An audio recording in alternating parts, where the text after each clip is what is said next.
क्या आपने कभी सोचा है कि कोई इंसान अपनी मृत्यु का समय खुद तय करता हो? क्या ऐसा कभी संभव हुआ है?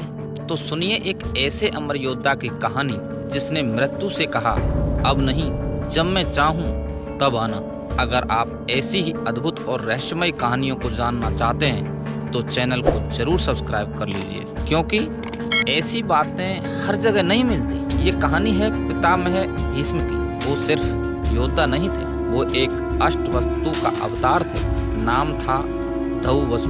लेकिन एक दिन उन्होंने वशिष्ठ ऋषि की गाय चुरा ली और ऋषि वशिष्ठ ने उन्हें शाप दे दिया कि अब आपको धरती पर मनुष्य के रूप में जन्म लेना पड़ेगा। तो गंगा देवी उन्हें लेकर आई और इस तरह देव व्रत का जन्म हुआ। यह कोई सामान्य जीवन की शुरुआत नहीं थी, यह एक तपस्या का प्रारंभ था। जब राजा शांतनु को सत्यवती से विवाह करने की इच्छा हुई तो सत्यवती के पिता ने शर्त रख दी कि राज्य मेरी संतान को मिलेगा। तो देवव्रत ने राजगद्दी का त्याग कर दिया।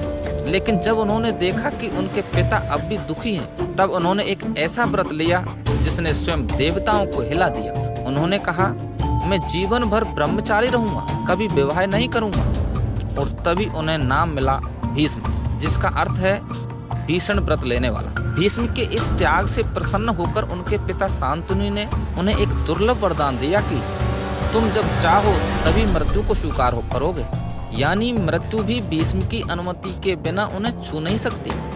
और यही कारण रहा कि महाभारत युद्ध में जब वे बाणों से घायल हुए तब भी उन्होंने देह नहीं त्यागी। वो महीनों तक सरसैया पर लेटे रहे, क्योंकि उन्हें सूर्य के उत्तरायण में आने का इंतजार था। भीष्म को कोई हरा नहीं सकता था, लेकिन अम्बा के रूप में शिखंडी ने जन्म लिया और महाभारत युद्ध में अर्जुन के रथ के आगे खड़ी हो गई। भीष्म ने शिखंडी को स्त्री माना और अस्त्र नहीं उठाए। उन्हें पता था कि ये अम्बा ही है, लेकिन फिर भी उन्होंने आत्मसमर्पण किया और अर्जुन ने उसी क्षण उन्हें बाणों से ढक दिया। यह पराजय नहीं थी, यह भीष्म का अंतिम त्याग था। जब शरीर बाणों से छलनी हो गया तब भी वाणी धर्म से परिपूर्ण थी। भीष्म ने मृत्यु शैया पर भी लेटे लेटे युधिष्ठिर को राजधर्म, न्याय, नीति, तप, स्त्री धर्म और मोक्ष के रहस्य बताए। मित्रों, शांति पर्व और अनुशासन पर्व महाभारत के वो दो खंड हैं जो इस ज्ञान का जीवंत प्रमाण भी है। भीष्म शरीर से हार गए थे, लेकिन विचारों से आज भी अमर हैं। और जब अर्जुन के प्राण संकट में थे तब स्वयं श्री कृष्ण ने शस्त्र उठा लिया, हाथ में सुदर्शन चक्र और चेहरा क्रोध से भरा। उनका लक्ष्य था भीम। लेकिन भीष्म मुस्कुराए, हथियार छोड़ दिए और कहा, प्रभु यदि मेरी मृत्यु होनी है तो आपके हाथों से ही हो।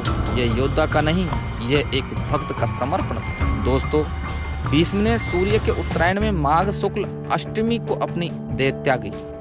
इस दिन को भीष्म अष्टमी कहते हैं। आज भी इस दिन गंगा स्नान और तर्पण किया जाता है, क्योंकि माना जाता है कि भीष्म पितामह सभी पितरों की आत्मा को गति दे सकते हैं। वे सिर्फ पितामह नहीं, पितृदेव समान पूज्य हैं। भीष्म पितामह एक ऐसा नाम जिसमें त्याग, निष्ठा, शक्ति और आत्मज्ञान सब कुछ समाहित है। अगर इस रहस्यमय गाथा ने आपको भी छू लिया हो तो इस वीडियो को लाइक जरूर करें और अपने उन मित्रों को भेजें जो महाभारत की गहराइयों को जानना चाहते हैं। और हाँ, ऐसे ही दिव्य रहस्यों के लिए चैनल को सब्सक्राइब करना ना भूलें, क्योंकि हम हर हफ्ते लाते हैं इतिहास और अध्यात्म के वो पन्ने जो आज भी जीवित हैं।